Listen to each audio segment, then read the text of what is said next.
Haru and Yuki. Yuki Haru. Haru and Yuki. Yuki Haru. The Ox and Rat Podcast, also known as Oars.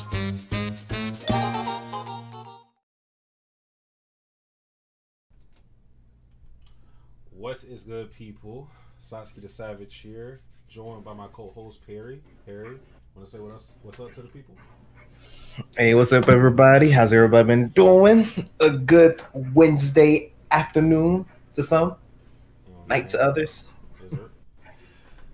This is the 5th episode of Fruits Basket the Final, another Ox and Rat podcast. This episode was honestly one of my favorites. If anybody knows me, they know my Fruits Basket takes. Momiji is my son. Like, it's just that simple. Momiji is my boy. To me, that's top 3 character, no matter what happens in the series. But, you know, you got to watch your sons grow up. And this growth was like not even growth. We talked about this before, how jarring it would be once we saw Momiji grow into the character that we seen in the intro, the opening of Fruits Basket. It was going to like be weird. Did you still feel the same about that? Were you weirded out by the growth? Oh yeah, because I think we even theorized that the growth was going to happen like during summer break or next time we see them at school for like the senior year. But it was just like next episode, growth spurt like a bean sprout, just big, tall, whole new nigga. So I don't know if you paid attention to the thumbnail that I made for this, but I had to put like in the background. If you pay attention to it, I got the hyperbolic time chamber because I'm just like, nah, like he came out there a different person. Like last time I seen him, he was a little boy. I kissed him on his forehead. And like, man, you look like a little boy to me kissing your forehead. That was ridiculous movie. Like I said though, like it had to happen. It needed to happen. It's just something I felt like they had to bite the bullet with and accept their L and just get it over with. I'd rather them just have this jarring growth than to not have Momiji grow. I had a question about that. So, like in the manga, is he already like this tall? I don't know that. I don't know the answer to that. But from what people have told me, shout out to Francesca, she told me that Momiji's growth has been shown throughout the manga. So it's like more a gradual thing. At one point, Momiji and Toru, from what she told me, were like the same height. So like, yeah, it's very different in the anime because it's like, last time we see Momiji, still midget, Goomba, shorter than Toru. Next time we see Momiji, grown man, mortgage, 2 kids, taller than Toru. Yeah, man. But yeah, so I think that in the manga, it was more a steady growth that you get to see over time. I want to read some of these comments. We have QRW6 in the chat. What up, Satsuki and Perry? Momiji was the highlight of this episode for sure. Appreciate you, QR. AC Stoney said, "Fuck Perry. You're already getting hate, Perry." I know, right? You just started. Wow. I know, right? To reinforce this, Stoney donated $5. Thank you, Stoney. I don't think I told Perry this, but because I never thought we would like get donations for this podcast, but after take out the cut for YouTube, I'm definitely going to split the money with Barry. 50-50. Ooh. So the FU's actually paying my bills. Thank you, Key and Stoney. Keep it up, man. Keep it up. Next time make it a 50. Yeah. Yeah. But of course you gotta give YouTube their 30% or else I'm gonna be broke. Yeah. But yeah, he said, F Perry, hope you're well, brother Satsuki. Appreciate you, Stoney. But you got to show love to the rat. You know, he used me. I understand why you hate him. I get it. But come on, man. I'm not even Perry today. I am the Backstein Bargler. In memory of Momiji and his German heritage, had to go with a German cheese, the Backstein cheese. Very fancy. That sounds kind of raw. Yeah, man. He donated $6 to one up Stoney, I'm assuming. He said, "Facts. F Perry. Hope he has a terrible day tomorrow." Damn, not even today. Tomorrow. That boy investing. I know, right? The heart Satsuki. Appreciate you, Key, but damn, why y'all going on Perry like he having a podcast? Like, come on, y'all can't go in on him. I can't allow this.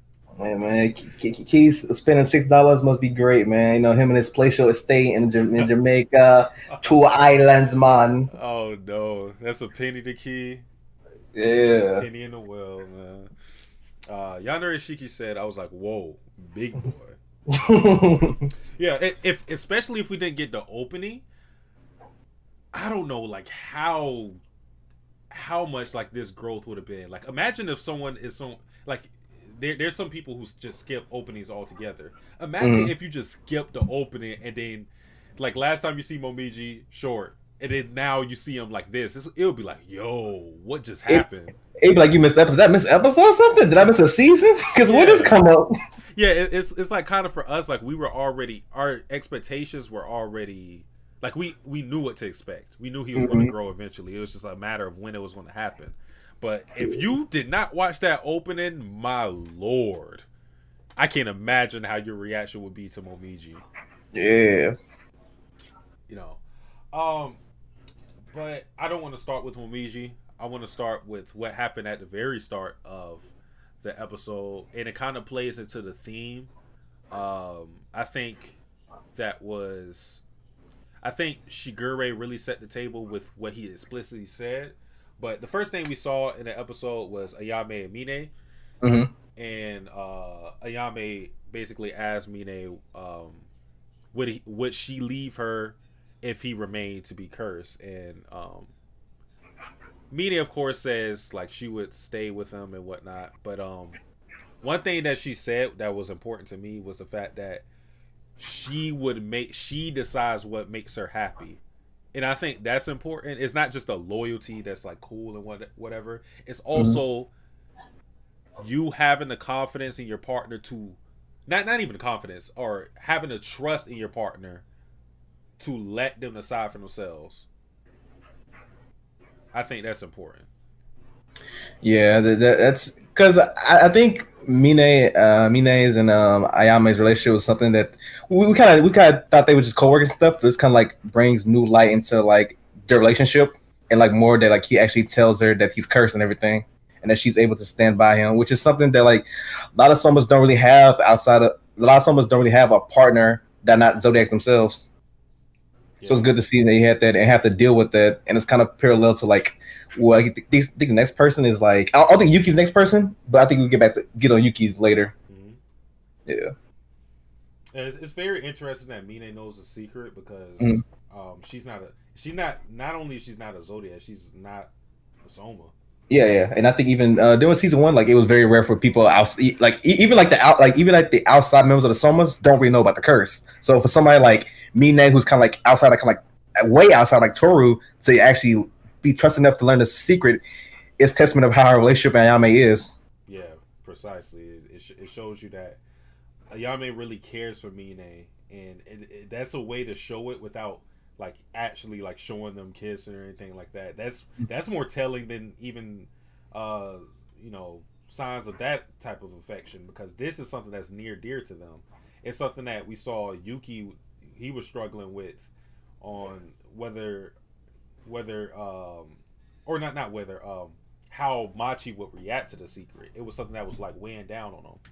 Yeah. And we can imagine that is the case for all Zodiacs, because we've seen not necessarily the curse was the thing that messed them up, but still everybody expects to freak people out when they see the curse. Yeah, it's also telling that like even the Zodiac's parents or like close relatives sees them as monsters. So imagine like if your family sees you as monsters, what do people who don't really like have no blood relations to you see you? So I think that's a big risk as well. Yeah. So going I guess going to the theme I was talking about. This is jumping ahead in the episode, but one thing Shigure said was, time will move and leave you behind, so will people and emotions. I think that was a big theme in the episode because, like, throughout, especially like in the beginning phase of the episode where we see Ayame, Mine, Hattori, Mayuko, them two specifically, and Yuki and Machi, it's like you have to the takeaway from that is like you have to look towards the future. You can't be complacent in how your relationship and how your feelings are, because eventually time will leave you behind, just as he said. And going further with his comment, people will change, emotions will change. That especially applies to Mayuko and Hattori, because I don't know how you feel about it, but do we expect them to be a couple at the end? I think so. No, I at first I was kind of like hoping that him and Hana would get back together. Kana, right? Kana. Yeah, my bad. Hattori and Kana getting back together, but I guess this would be like the next logical route for Mayuko and Hattori to develop their relationship a little bit more.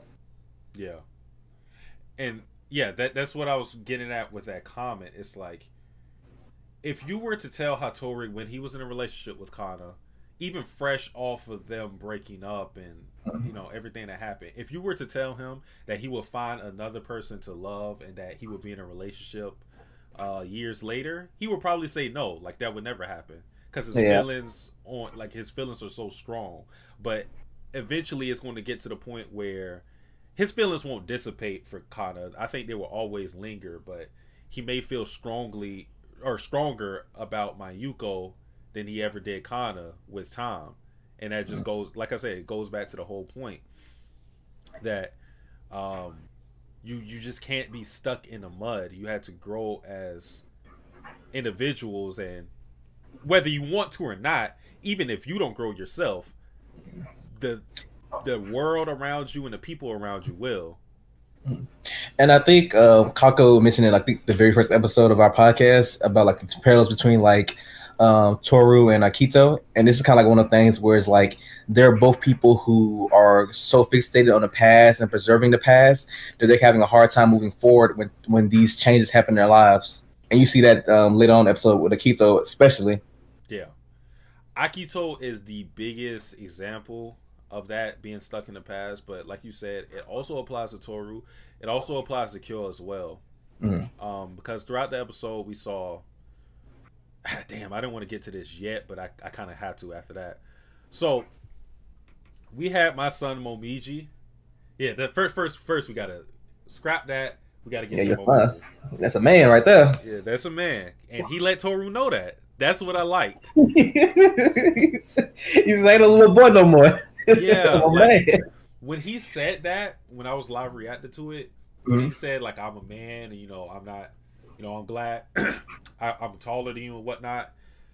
At first, initially, I didn't take romantic undertones with that. Initially, like the first time I heard it, I was like, But then I literally paused and I was like, because during the live reactions, I was like, oh, low key, he flirted with Toru, and then I paused the video. And I said, wait, because there was also the shot of where he like looked at her and like squeezed her hand. And I was like, wait, this ain't low key. Like, he's serious. Yeah, I think he been blessed in that scene too a little bit. Yeah, I think so. It's just before you could pass off Toru and Momiji's relationship as platonic. One is because of Momiji's stature. Even Toru, the way they interacted with each other, like if you remember, like the first scene Toru and Momiji are in, Momiji kisses Toru.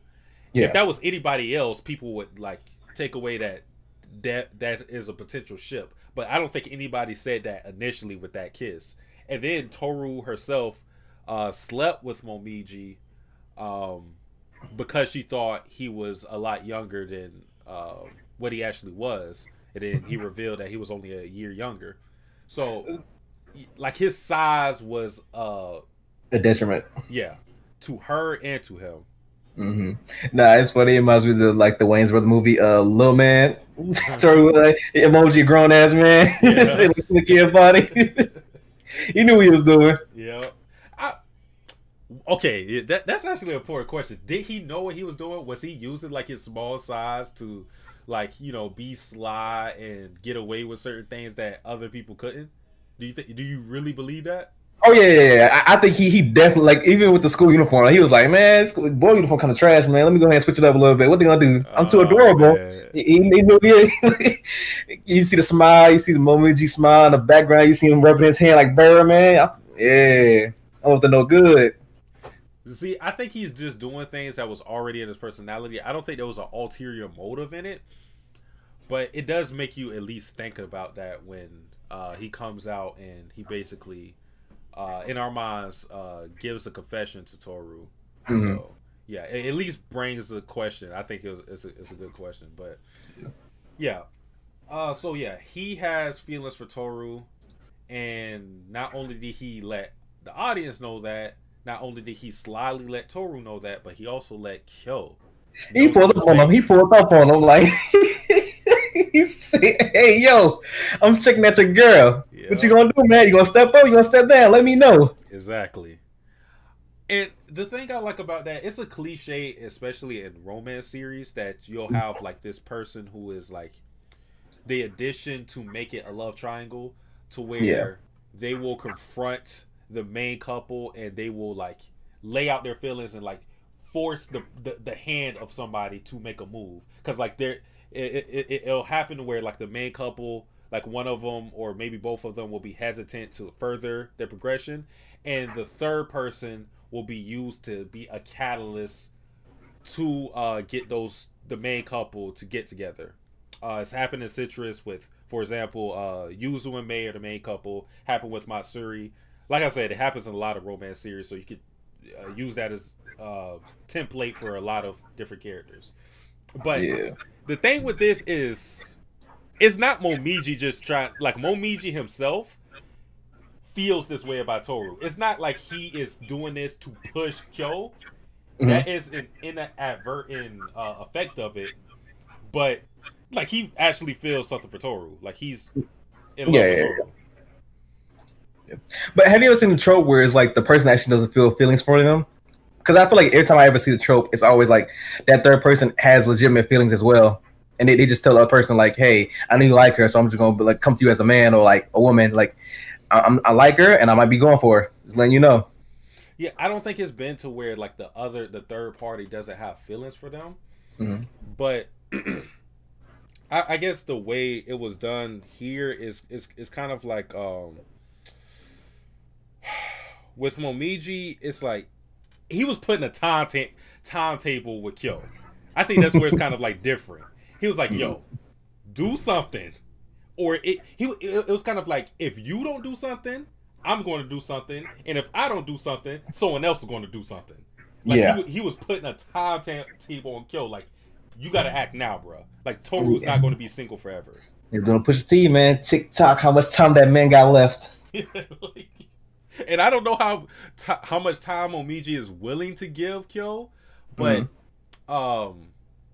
there is a lot of layers to why Kyo doesn't go all out and pursue a relationship with Toru. You gonna hop into that like right now? Or, wait a little bit longer. Let's get into that. Okay, so yeah, because I understand. I kind of like these moments are kind of like why I like Kyo as a character, because he knows that his time is very limited, and he knows that like he doesn't want to like have hope for something when it could be snatched away just as quickly, because he don't know what's gonna happen in the next year or two. He could be in the cage for the rest of his life if he don't beat Yuki in whatever competition that he wants to beat Yuki in, and that's just like so much pressure on him. And then like Momiji telling him like, "Hey man, you gotta make a move," and Kyo's like, I know I gotta make a move, but I literally can't. Like, is it worth it? Like, is it worth putting myself out there for Toru and be that crush for her when I don't even know my own future? Yeah, I think that specifically, that wasn't even the angle I was going at initially, but I think that's an important thing to bring up. It's the timetable in which he's supposed to be locked up because of what Akito, his promise or his bet with Akito, to where if he doesn't beat Yuki by the time he graduates, he gets locked up forever. So that pressure, like you said, him not know his like with the future being uncertain for him, he doesn't even want to. It's kind of like the meme of what was it, Endgame? Like, don't give me hope. It's kind of like that. Yeah. He doesn't want to just, and it's not just himself. It's also Toru. He doesn't want to give Toru hope that they could be together and stay together if he doesn't know what could happen. Like, he's not confident now that he can beat Yuki and beat Akito in that bet. The other angle I was tackling it on is the fact that Kyo, we know, feels guilt about Kyoko's death. We still don't know the details of her death, but we both surmise, because we already talked about it a lot, that Kyo was at least involved in the death somehow, directly or indirectly. He was at least there and he witnessed it, so he feels guilt over that because the time in which it happened matches up when he trained in the mountain for 4 months and Kazuma found him distraught. Whatever, we get it. And then there's also the scene of Hana saying that she can sense the regret he feels when they visited Kyoko's graveyard. So there's also the guilt that's eating away at him that I think makes him not fully just go for this relationship. As you know, it's easy for someone on the outside looking in to say, like, yo, you like Toru likes you, go for it. Like, it's as simple as that. But it's a lot of different components that goes into his hesitation with it that I think needs to be acknowledged. Yeah, because even in real life relationships, like, even though you like somebody and they may like you, something could be in the way that stops you, that other people who think this, like, oh, this is an easy relationship, this easy thing, but not. Sometimes getting there and starting a relationship is the hardest part of any relationship. Yeah, so it's not insensitive for Momiji to say what he said, because he doesn't know the details of everything. From his perspective, it makes sense for him to say what he said. But from our perspective, knowing Kyo, knowing his backstory, knowing his connection to Kyoko and how he feels about Toru, from our perspective, we know it's more to it. So while Momichi's words hold weight for his perspective, it doesn't really hold up to ours because, again, it's different things. It's a reason why Kyo doesn't just say fuck it and, get with Toru. Yeah. What's the next thing? Oh, we didn't talk about earlier. Oh, first of all, let me get to these comments. Okay. Key said no. QRW6 said, yeah, the OP prepared me for Momichi's growth spurt, but I would be taking a 30-minute pause if I skipped the OP each episode. Stoney said, nah. QRW6 said, after this, let's cover Kisa. We'll get to Kisa. Keen Bio said, this episode was okay. I was never invested in Momiji, so I didn't care for this episode as much as last episode. Perry, I think we got somebody to jump. No, we got to jump him too? Who was last week? Last week it was, who was last week? I forgot who was last week, but somebody said a similar comment like that. I think it was a Haru episode, right? Haru Rin? Yeah. Yeah, somebody had a similar comment about that as well. And we got to jump him too, man. Everybody getting jumped this week, man. Who gonna be jumped next week? Key? we probably gonna have like some victims of the day. We want to start doing that for the podcast because y'all be talking reckless, especially about my son Momiji. You talk to the wrong person, man. Like you can get that off of some people, but not my son. That's my German son. Come on. Everything animated. My boy EA said, dude, I was drunk off my ass. We were talking about this show. By the way, great episode. Appreciate you showing up, EA. My cousin Towsy said, I don't watch, but hold this like and view. Appreciate you, Towsy. But yeah, going back to Yuki and Machi, I thought it was real funny that when Kimi walked in on him, Machi immediately scurried. Oh, she zoomed. She was like, it was first. It was like, I worked very hard on this, and he was like, Machi, need to tell you something. And then Kimi walked in, and Machi says, "Zero." Yeah, it was literally some meet like a road runner shit. And she did it with her back turned. That's what was impressive about it. She just heard the door and said, "Yo, I'm out." When I seen that, I said, "Yo, I might have to power scale the Fruits Basket characters again because Machi, the speed feats." Yes, sir. Speed FTL confirmed. Oh yeah, sure, for sure. But yeah, like we were already talking about, like everybody's reservations and hesitation with pursuing a relationship because of the Soma curse, and it applies to Yuki in this case as well. Like he was like, yo, I got to tell her about this curse. So yeah, what do you think Machi's reaction would be to that? I don't. Let me think. Because for me, I would think Machi would be very understanding of it, and I don't know, because like, how to describe it? Because characters like Machi are weird. Because I can see her either like accepting it wholeheartedly, or being needed to be convinced about it. But I don't think she will be able. I personally don't think that won't get touched on until like episode like 11, like a few more episodes down the line. Okay. What about you? How do you think? I think she will accept it, but she will. It's okay because like this is different. But when Toru seen Kyo's true transformation, she was disgusted and she accepted him. I think it's going to be something similar to that. Of course, that's an extreme example. I'm not saying Machi will be disgusted, but I think she will be like put way off guard. But she will come to terms with it and accept them. And I think that will be enough. Like, you don't have to be like, because I think it's inhuman to see a transformation like that and to not be fazed by it at all. Like, Toru is an exception. You mean kills or just in general? In general, to see a transformation like that, especially when you're not privy to powers like we see the Somas have, or the Zodiacs, really. My only pushback would be like we seen Kana have like a similar reaction to Toru, so I would put Machi more in that, like, I don't know. I feel like Machi would just be like a dead face, like similar to Toru and Kana when she first seen their respective partners transform. But that's what I'm saying. To me, those characters that's not normal. That's not a normal thing. I think that's very. I think we had to look at Kana and Toru as exceptions to that. Okay.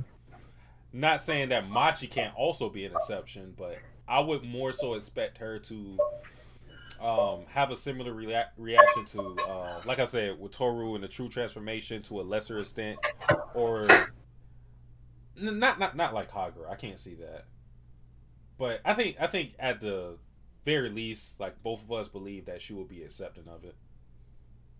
So, moving on though, what else do we have? Okay, we had the teasing or the bullying of Akito. Like, Shigure came in there and started bullying Akito, doing this thing. So, what's your thoughts on that? Shigure, he's just a dog, man. He's just a dirty dog, man. He's like, I came here and did my business 2 episodes ago, man, and I'm treating you like garbage, man. he really reading that future tokenomics, man. Yep. It was just funny.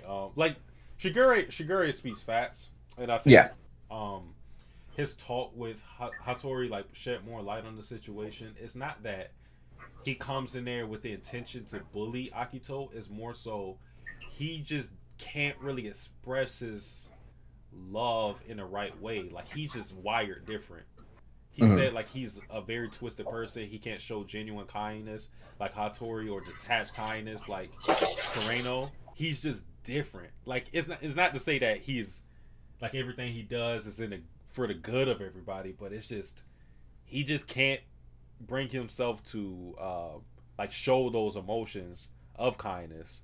So for him, I guess like the end goal for why he talks to Akito the way he does is he's trying to force her to change. He's trying to get her to do something, because all she does is she stays in that dark room and expects things to work in her favor.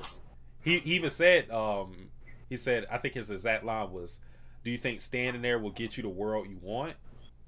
And I think that's the whole point. Like, Shigure has been manipulating things in the background for a long time in the series, and he's been trying to steer everybody in the right direction to force change. And because Akito won't do it herself. And it's even more like evident of that is like I think he was talking to Hattori. He was like, I'm not trying to be Akito's dad. And I guess that's kind of parallel what we've seen early in the episode when Akito's dad was kind of like telling her that you are special, you have unbinding chains that hold you forever. And it's like Akito's dad taught her to like preserve the past and keep it constant, while Shigure is trying to push her through that and saying like, no, you shouldn't do that. You should like move forward and see the future, because you never know how things are gonna change for the people around you. Yeah. It seems like Shigure is trying to right the wrongs of Akito's father, Akira. Mm-hmm. It's like it's not necessarily to say what he said was wrong, Mm-hmm. but like staying in that mentality, I think, is proven to be wrong.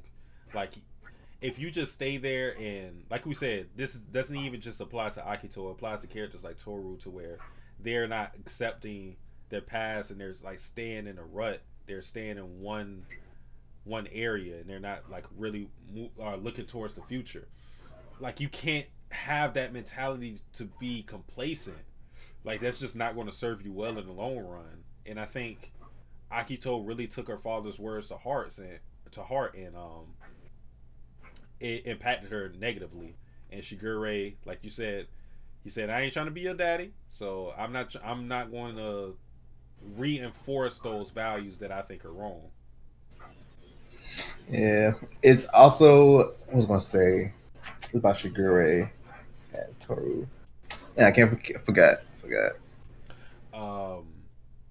King Bio said Haru over Momiji. I'm not mad at that, but man, I still don't like the Momiji take. But QRW6 said hit the like button. Yandere Shiki said Shigure is full edge lord.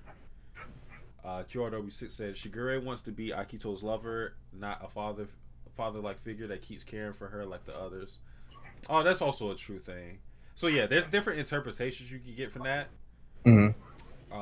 Like what QRW6 said.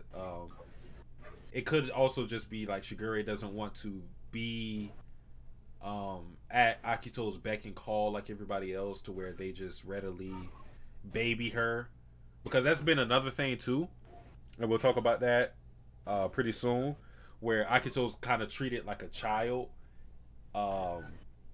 So it's like, if you want to have an intimate relationship with somebody, you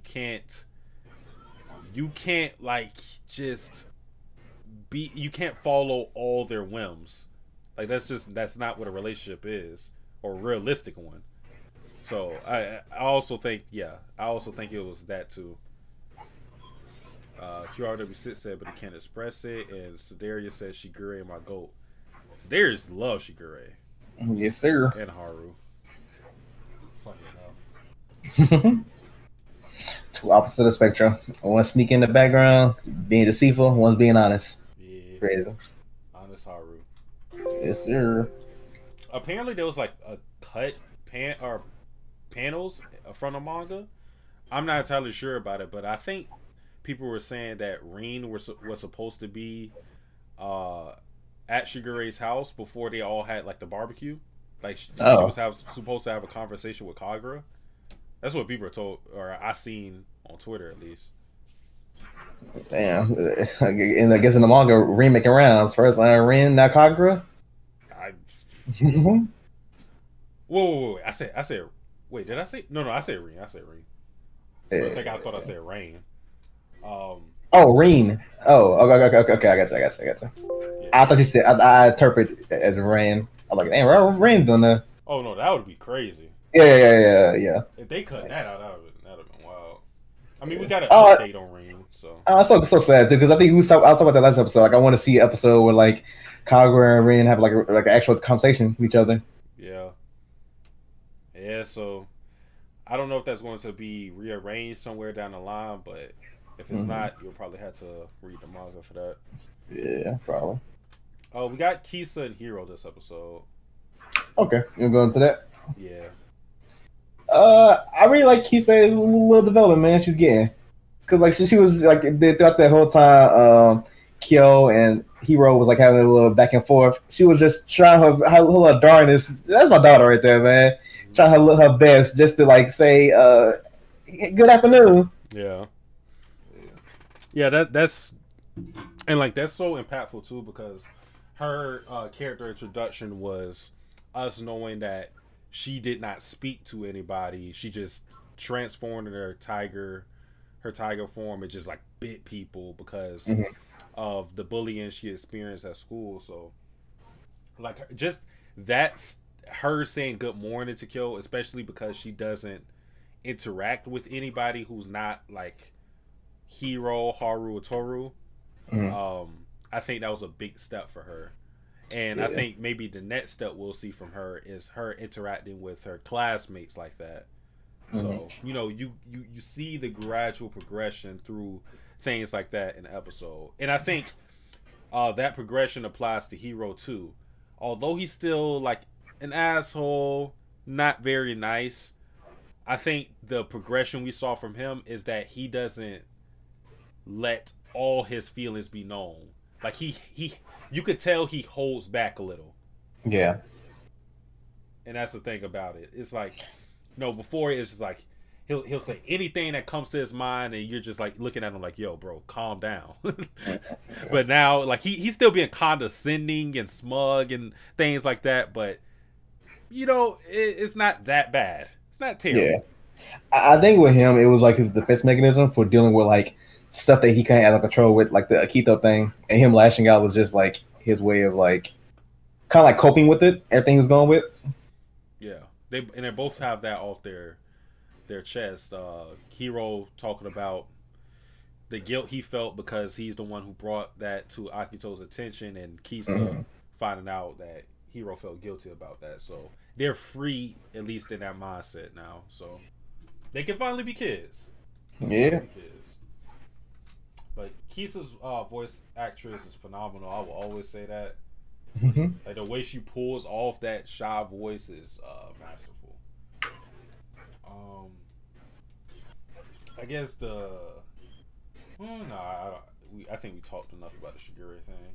One thing I noticed about Momiji though, I don't know if it's just because of him growing up, but you already noticed that, you know, he's wearing the boys' uniform now. But yeah, I noticed that he's wearing a ring. Is that just a part of his new design, or is that going to have some significance?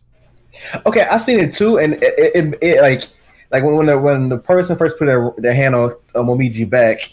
Before, I didn't know who that was at first, but I remember like the dialogue before was talking about like, oh, he was just a kid earlier, he was just like so small earlier. But I don't know. I guess that's part of the new design. It might just be as simple as that. I don't know. Yeah, because doesn't Haru has a ring as well? Yeah, I feel like I for Haru has a fashion sense. Yeah, that's what I'm saying. That's why I don't, you know, I'm not trying to like harp on it too much. It could just be as simple as like, you know, him wearing that because, you know, new design and whatnot. But reason why like I even brought that up is because like with Haru, like from the jump we saw he's a person who's very fashionable, wears a lot of accessories and whatnot. Momiji's more like the first time we saw him more flamboyant and whatnot. So it was just, I don't know, it was like the ring just caught my attention for some reason. So it may be nothing to it. I don't think there's anything to really theorize with that, but I thought I should bring it up. Shigure had a creepy moment with Toru. Remember yeah. When we talked about the dream, I should dream to you instead. Yeah. Yeah. I don't think we put stock in that in terms of him like actually being a creepy person. It's just we take that line by itself, it just seems a little, you go like, oh, you kind of cringe at it. It's kind of crazy too because like that kind of like phrasing has also been used before by Shigure when he talked about Toru, because anytime he sees Toru, he says like, dang, this is like being next to Toru, I feel like I'm being like, I feel like I have to be more nice or something like that. Like it's like Toru's like his direct opposite. Like she's like so joyful and nice, and he's like, damn man, maybe I need that in my life. Someone like that. Yeah, it's like next to Toru, you realize how dirty of a person you are. Like she really exposes the flaws that you might see within yourself because she's so pure. And again, like I always say with Toru, she has flaws, but especially for how she's perceived as like this saint pretty much. So when you stack her up against yourself, you being Shigure, it'll make you have thoughts like that, and it'll make you real self-conscious about yourself. But it's also just because of who Shigure loves, which is Akito. It's like Akito and Toru, big ass difference. Yeah. So it's kind of like you understand him saying that he would want to dream of someone Toru-esque. When you got a Akito. Yeah. It's like that meme, like we got McDonald's at home. McDonald's at home is Akito. Nah, I would be pissed off. Like you asked for what would Toru be? Like a whole 5-course meal? Yeah. Oh man, nah, I'd be mad as hell. Fuck all that. But we didn't even talk about that too when Shigure was talking to Akito earlier in the episode. I thought it was real funny that when he noticed Kureno was there, he stopped talking and left. Yeah, he's like a skedaddle. You know, I'll fuck with him. It's just funny because he was about to go like on a whole like teasing rant with her, like he was going to like really go in. As soon as he caught a glimpse of Kureno, he said, "All right, fun's over." Fun's over. Funny enough, it reminded me of when Rex joined VC and Wally's in there. Like, all right, oh yeah, skedaddle. Yeah, it's time to head out. Post the LeBron gif. I'm out. Dapping everybody up. It's funny you said that because Rex showed up. Oh, he up as soon as you said that. Right on time. Oh man. Okay, so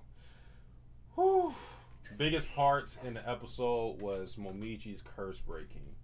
Do you still feel the same way you felt about how you believe the curses are broken, or did your perception change?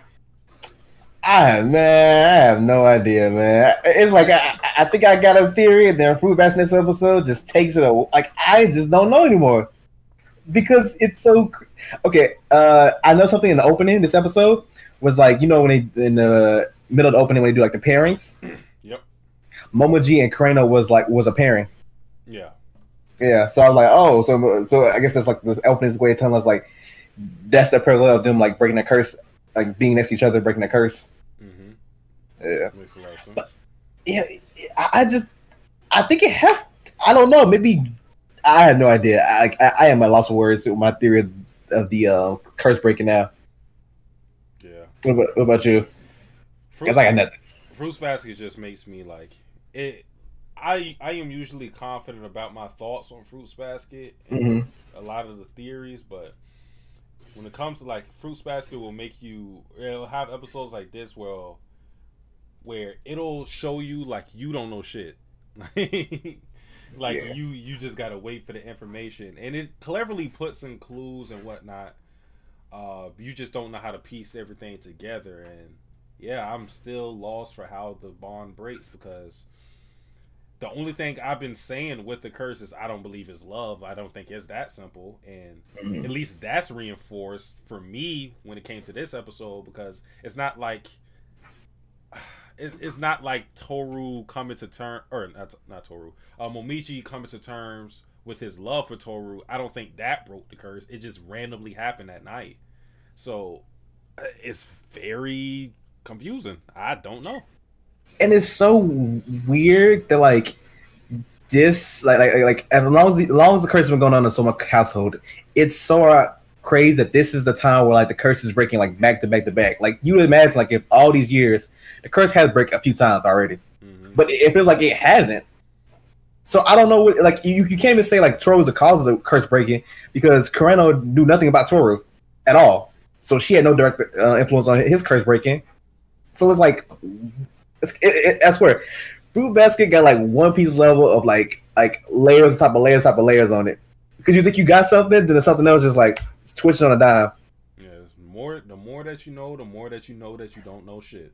Yeah, that's pretty much it with Fruit Basket.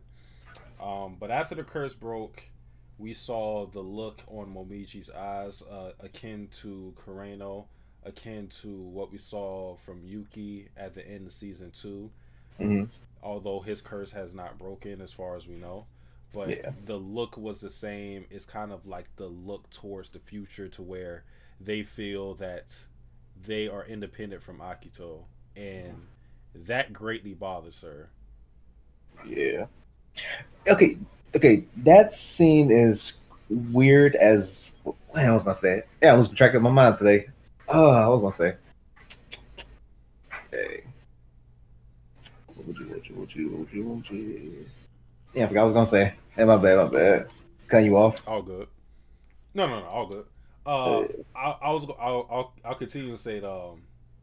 I think what's interesting about when the curse breaks from Momiji, their perspective or their perception of Akito completely changes, and it's like a whole like spiritual awakening, to where the things that drew them to Akito, the mission to stay by her side, all of that is lifted, and the veil from Akito is lifted as well, to where before they see her as this god who they can't disobey, and then it becomes they see her as a small and weak and fragile person, like a child. Okay, I remember what I was saying now. No, what I was saying was like, okay, you mean last episode, Haru's curse kind of like unraveled a little bit, and this episode it was the same rope, because it wasn't like a new rope that was like completely fine and just snapped. It was like the same thing. So I wonder, like how to describe it. I wonder is like each person's rope different? Because this episode kind of reinforces that they're not. Like it was like Haru like unraveled the scene a little bit, and then Momiji like broke it. I think it could be more so. I think we are thinking it. When we think about the curse and when it breaks for people, we are thinking, how did that person break the curse? It may be that we had to focus on Akito, because when the curse broke, it was because Akito was thinking about what she went through with Haru, Haru basically leaving her in favor of Rin. So maybe it could be because of Akito's mental state that broke the curse, and maybe it works in a way where her bond, like the bonds randomly break, but it's just due to something that happens with her. That could be a thing. Okay. Yeah, because so like okay, go ahead. I was just gonna say, because I think anytime we think about the curse, we always go, wait, how did Kureno do it? How did Momiji do it? And I don't think they had any hand in it. Because it kind of makes sense why they feel like it's so random. Because like even Kureno, like he was just standing there and just broke randomly. So it must have been somebody else doing something that put the pressure on Akito for the curse to break. And I wonder who would that be though. Still lost. Yeah, man. I think it's just interesting how they I'll say every podcast how they present Akito. Do you feel any sympathy towards Akito? A little bit, just a tiny bit, but it's kind of like a thing where like you kind of get what you deserve because how you treated like it's crazy. Like last season, which probably like what 2 months for them in real time, you was over here scratching Momiji's face, thinking like everything will be sweet, and now it's like you begging over him, like don't leave. What are you gonna do? You can't leave. You had nothing. The future's nothing for you. It's just crazy. Yeah. And the tragic thing is like Akito don't even know like why is it wrong. Like she's brought up to be like this god. She think like, oh, it's like one of the things where like they don't understand their own like. They're not self-aware how their actions affect others because the way they view themselves and they view others around them. I think it's like nihilism. No, not nihilism. Narcissistic. Or mostly it's probably like a god complex, to be honest. Yeah, I think narcissistic would be more along the lines. But I think, the most accurate way to describe Akito is being like a child, being like a kid or a baby. It's like with children, a lot of times they do wrong, but they don't know themselves just because they they just haven't experienced enough in life to know that they have done wrong. And it seems to be the case with Akito. Like, some of the things she does, she'll go like, it's not my fault. You always bring me up to be the villain. And it's because she, not to say like everything she does, because there's been times where she's been intentionally malicious. Yeah. But for sure, there's been times also to where she does not understand the scope of what she's doing, because she actually believes that she is a god, which she is. And that the Zodiacs are her possessions, which they were at some point. But now she's losing them, and it kind of breaks her entire world, and it puts like chinks in her armor. So I think like describing her as a kid, like being very impulsive, self-centered, I think that's the best way to describe her character. I wonder is like what her father taught her. Like, was he not able to like finish off with his teachings to her? So like maybe he was saying like, you are special, you have these bonds that are unbreakable, you are great, and then later on he's gonna tell her that like, you have these bonds, you should treat these people like they're like your family, or like with love and respect. But he died before that lesson could be taught to her. So as a kid, when somebody you die teach you something, you kind of like hyper focus on that one thing, and kind of like build your personality around that. Kind of like how Toru kind of does with Kyoko. Yeah. Kyoko. So it's kind of yeah. It's kind of like a similar effect I see going on with these characters. Yeah. It seems like the words that Akito latched onto with her father, I can't draw that comparison because that's like, it spoils a different series. But it's just, yeah, when you latch on to certain words, especially when like words where Akito is telling her, or not, Akira is telling her like she's special and that the bonds are eternal. When you have things like that could be negatively interpreted, that leaves, because there's a difference between like Kyoko telling Toru, sometimes you can be selfish, sometimes lean on people, like those are good lessons that it's really hard to interpret badly. But with what Akira said, you could take that in a bad way. Like you can see it. You can see why Akito feels the way she does, especially because of who she is. If she just heard those words alone and she was just like a regular person, fine. Maybe she won't take it take it wrong. But she's literally a god, and she was a child when she was a god. So when you have that power at that age and you hear those words, it's a recipe for disaster for her to take things in the wrong way, especially when you have Rain as your mother. Yeah, because I wholeheartedly believe like if Akira is dead, I know damn sure Akito's not going to Ran for advice or anything. Just it was a combo for disaster. So what ended up happening was, Momiji pretty much told her after the curse broke that he wouldn't. He said he wouldn't tell anybody about it, but he told her he would not stay by her side. So I think that broke her world too, because although Momiji felt pity, he wasn't going to do the same thing Kureno did.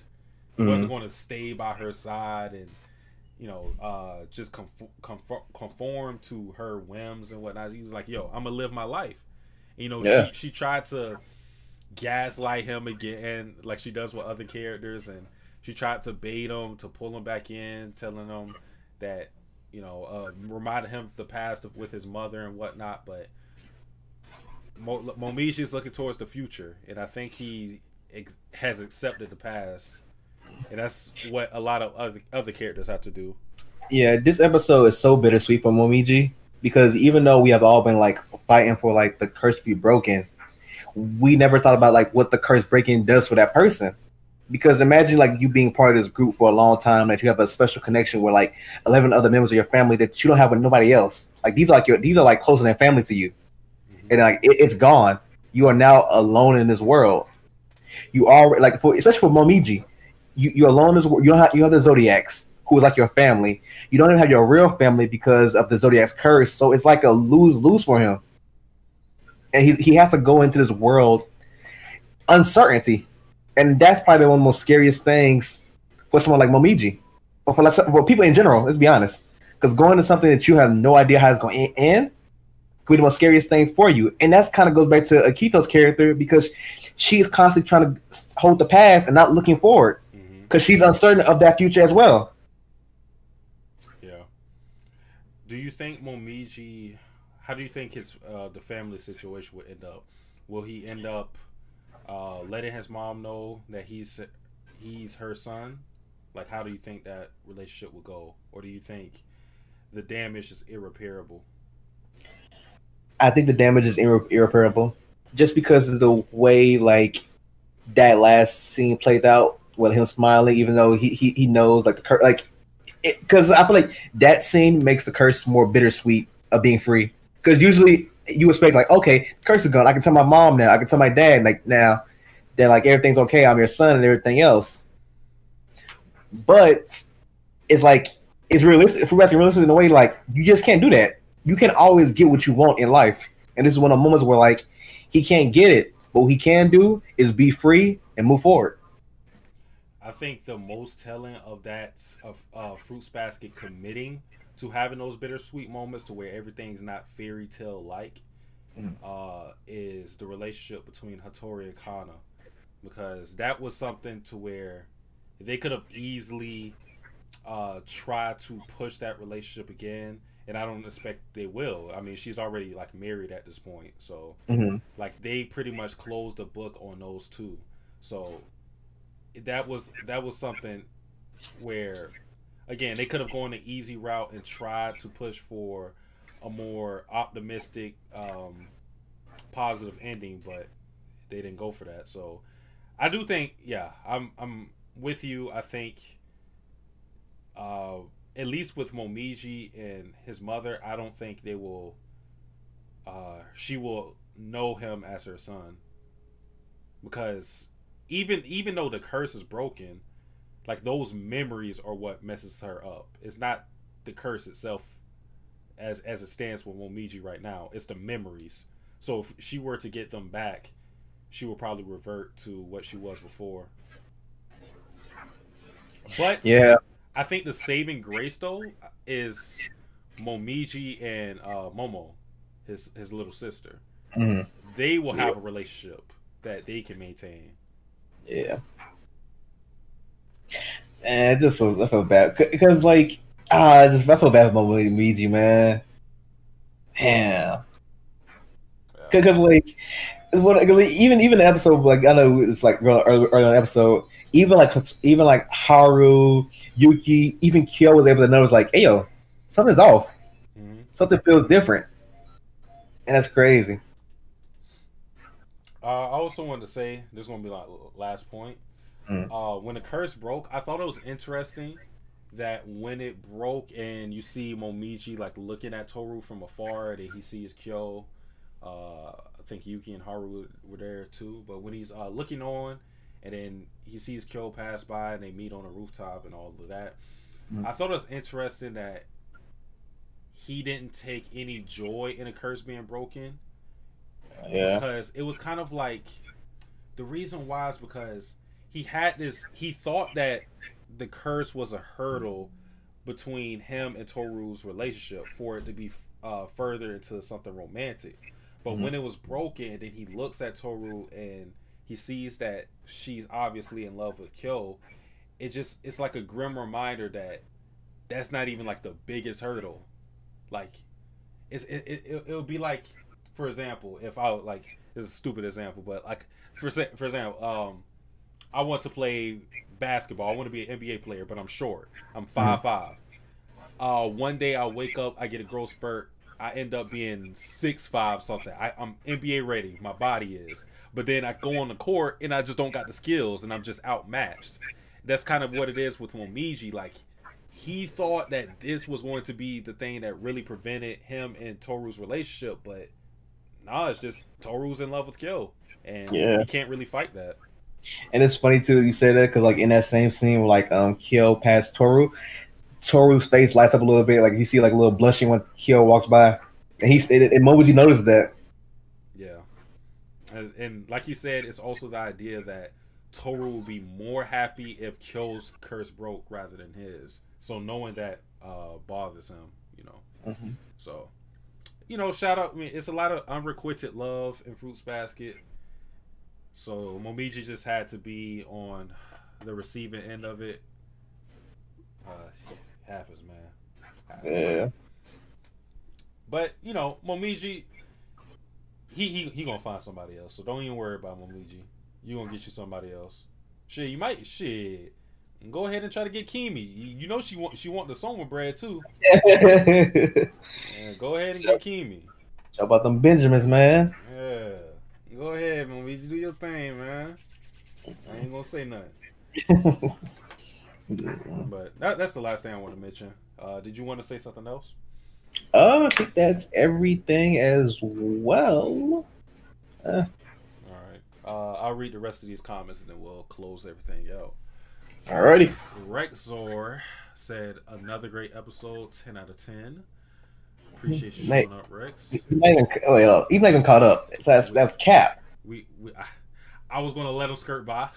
No. I'm tired of him saying I'm tired of people trolling in Discord. Well, you're trolling now. You know his retort is going to be, "This isn't Discord." You know. Yandere Shiki said, "I wonder would a curse go to the next generation?" I don't think so. I don't think so either. Yeah, I think when Kureno's curse broke, there will be no more Rooster, and now there will be no more Bunny. So I think that's how it's going to go. I'm not sure, but I feel like the curse wouldn't have as much impact. I don't think it being broken would have much impact if it would just continue on after this. Yeah, because like if I was a keeper, I was like, your curse broke? Sure, it'll be another one in you in like 8 to 9 months. I'll wait. Yeah, pretty much. Yeah, like it would be like the show goes on. That's why it'd be more devastating if those bonds that are supposed to be eternal are just like completely gone.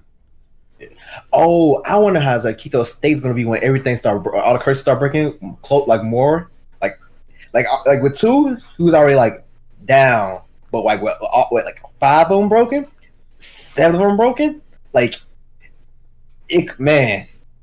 Yeah, it's going to get bad for Akito. Yeah. With the amount of episodes we believe going to be in the season, like we expect it to be 25 like the other ones, these curses are going to have to start breaking at a more rapid speed, meaning that if curses don't outright break, like multiple don't break in one episode, like they're going to have to like break like maybe one after another, like one episode one breaks, then another episode another one breaks. But I feel like it's going to be like multiple breaking one episode. I feel like that would be especially devastating towards Akito. Mm-hmm. I don't know exactly whose curses would break in that instance, but I think we all expect like the last people to be characters like Yuki, Kyo, Shigure, maybe even Haru. But I could see Haru's curse breaking before then. Or Ritsu. I'll get Ritsu in that too, man. If Ritsu is the last man standing, I'm just like, okay, bro. Yeah, man, that's man. Ritsu gonna do like a Thanos scene, man. You couldn't live with your failures. Where did that leave you? Back to me, the monkey. That ape is not a character no more. Ritsu is an idea. QRW6 said the ropes are the same, and I feel like we'll be able to somewhat predict who will have their curse broke once we see the next person. Haru will pair off with Rin, while Hiro will pair off with Kisa. I just want Momiji and his sister to have a brother and a sister relationship in the end. I had to add on that Haru never told the other of what Akito did to Rin. Forgot to mention it. Yeah, that's why he was that's why when Yuki said something to the effect of I only told Toru like the address of the hospital, so Toru doesn't actually know what happened to Rin when it came to her being locked up. The Black Phantom Thief said, I thought at that once the Zodiac's curses break, their parents might return to normal because the only reason why the parents act that way is because of the curse. but it's something to where it's like it's like embedded in them now. You know what I'm saying? Like those memories don't go away just because the curse went away.